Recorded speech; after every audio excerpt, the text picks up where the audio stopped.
At para sa ating huling balita, hindi na nakaporma pa sa mga otoridad ang dalawang lalaki habang nagpa-pot session sa Barangay Corosoyan, Barira, Maguindanao del Norte.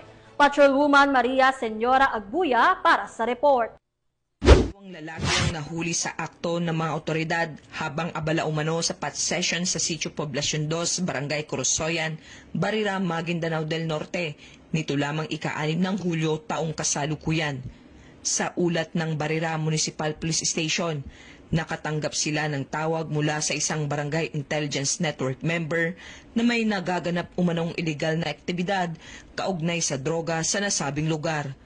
Agad na rumisponde ang mga tauhan ng Barira MPS sa pangunguna ni Police Captain Rex C. Laurino, Officer in Charge katuwang ang 3rd Maneuver Platoon at 1st Provincial Mobile Force Company at naaktuhan ang dalawang suspect sa mismong loob ng bahay ni alias Elka, 27 anyos at alias Song, 38 anyos na kapwa residente ng nasabing lugar.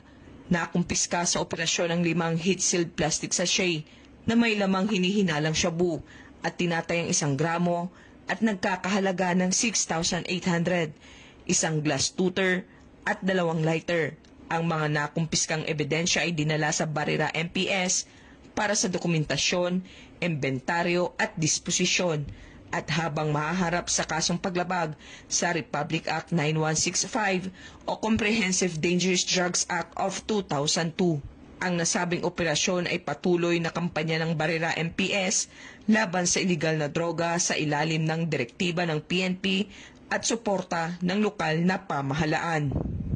Mula rito sa rehiyon ng Bangsamoro, ako ang inyong Police News Network Correspondent, Patrolwoman Maria Senyora Agbuya, alagad ng batas, tagataguyod ng balitang pulis.